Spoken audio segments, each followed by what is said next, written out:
ଜୟ ଜଗନ୍ନାଥ ଜୟ ମାତାଜୀ।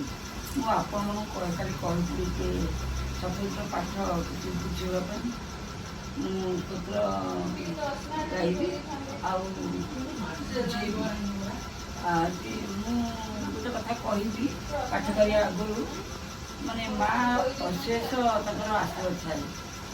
ଆମେ ଯେତେବେଳେ ମା ମାନଙ୍କୁ ଅଳିଓଟ କଲେ ସେତେବେଳେ ମା ମାନଙ୍କୁ ଅଳିଓଟ କରି ଆମକୁ ଡାକିବାକୁ ପଡ଼ିବ, କାରଣ ସେମିତି ଯେ ଆମେ ନିଜକୁ ସମର୍ପିତ କରିବାକୁ ପଡ଼ିବ। ମୁଁ କାଲି ଗୋଟେ ଭୁଲ ଜିନିଷ ଆପଣଙ୍କୁ କହିଥିଲି ଯେ ମାନେ 10 ବର୍ଷ ସାକ୍ଷୀ ରଖିବା ଆମ ଦେହକୁ କେମିତି ମା ମୋତେ ସମର୍ପଣ କରିବା।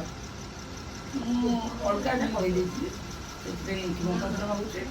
ଆଜି ମୁଁ ସେଇ ଯଦି ଯେଉଁମାନେ କବଚ ଅର୍ଗଳ କେଳଗଜ ନ ପାଠ କରିପାରିବେ ସିଦ୍ଧି କଞ୍ଜିକା ବି ପାଠ କରିପାରିବେ। ସିଦ୍ଧି କଞ୍ଜିକା 9 ଥର ପାଠ କଲେ ଅର୍ଗଳା କବଚ ଆଉ କିଳକ ଏ ତିନିଟାକୁ ସମାନ ହେବେ। ସେଥିପାଇଁ ମୁଁ ଏବେ ପାଠ କରୁଛି ଆଉ ଶବ୍ଦଟି ପାଠର ଉତ୍ପତ୍ତିର ଓ ପରିଚୟ। ପ୍ରଥମେ ଶବ୍ଦଟି କ'ଣ ହୁଏ ଆମେ ପଚାରିବା, ଯେଉଁ କୋଶ୍ଚିନ୍ କରିବ କହିବ ଶବ୍ଦ ସରସ୍ୱତୀ ପାଠର ଉତ୍ପତ୍ତି ଓ ପରିଚୟର ପ୍ରଥମେ ଶବ୍ଦଟି କ'ଣ। ମୁଁ କହୁଛି ଶବ୍ଦଟି କିମ୍ବା ଦେବୀ ମହାତ୍ମ୍ୟ କିମ୍ବା ଚନ୍ଦ୍ରୀ ପାଠ ହେଉଛି ଦେବ ଓ ପୁରାଣ ମାଧ୍ୟମରେ ପରିଚିତ। ଏହି ପବିତ୍ର ଗ୍ରନ୍ଥ ଯାହାର ଦେବୀ ଦୁର୍ଗାଙ୍କ ବିଭିନ୍ନ ରୂପ ଓ ସେମାନଙ୍କ ବିଜୟ କାହାଣୀ ଉଲ୍ଲେଖ କରୁଛି।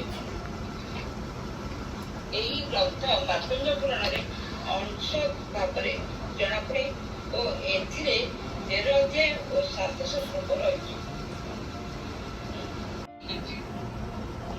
ଶବ୍ଦଟି ପାଠର ଉତ୍ପତ୍ତି ମାର୍କଣ୍ଡ ପୁରାଣରେ ବର୍ଣ୍ଣିତ ହୋଇଛି।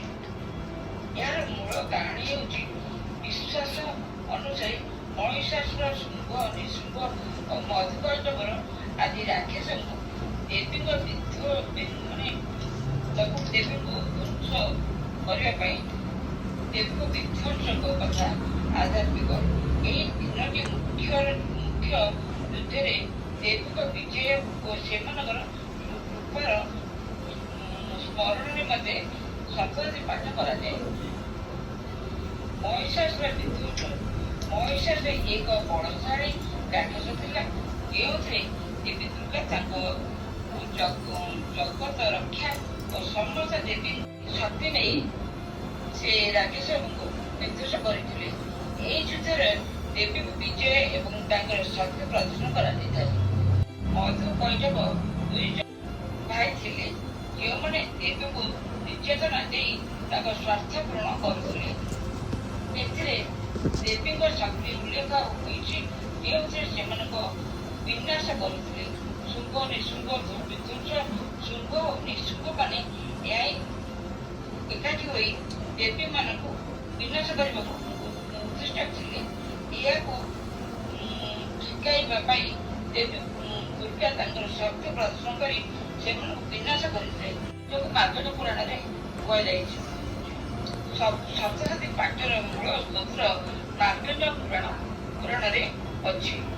ମାର୍କଣ୍ଡ ଋଷିଙ୍କ ଦ୍ୱାରା ଏହି ପୁରାଣ ଲିଖିତ ଓ ବର୍ଣ୍ଣିତ ହୋଇଛି। ଏହାର ଦେବୀଙ୍କ ଅନେକ କାହାଣୀ ଓ ସେମାନଙ୍କ ଶକ୍ତିର ମହତ୍ଵ ବିବରଣୀ ଦିଆଯାଇଛି। ମୁଁ ତାର ସାର କଥା କହୁଛି। ସପ୍ତଶତୀ ପାଠ ଏକ ପବିତ୍ର ଗ୍ରନ୍ଥ, ଯାହା ମାର୍କଣ୍ଡ ପୁରାଣରେ ଅଂଶ ଏବଂ ଏଥିରେ ଦେବୀ ଦୁର୍ଗାଙ୍କ ବିଭିନ୍ନ ବିଜୟ କାହାଣୀ ଓ ତାଙ୍କର ଶକ୍ତିର ପ୍ରତିପାଦକ କରାଯାଇଛି। ଏହି ପାଠରେ ଦେବୀଙ୍କ ଶ୍ରେଷ୍ଠତା ଓ ସମସ୍ତ ବିପଦକୁ ରକ୍ଷା ପାଇବା ନିମନ୍ତେ ଭକ୍ତମାନେ ପାଠ କରିଥାନ୍ତି। ଜୟ ମାତାଜୀ।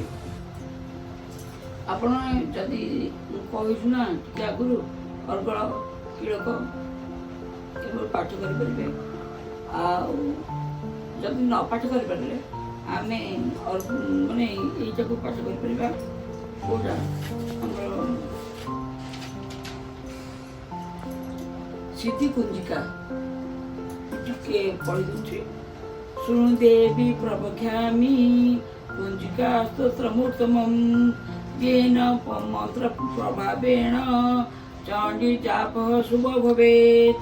न कंसनाग्रस्तोत्रं कीलकं न रस्यकं न सुखं नापि ध्यानं न च न्यास न च वासनम्।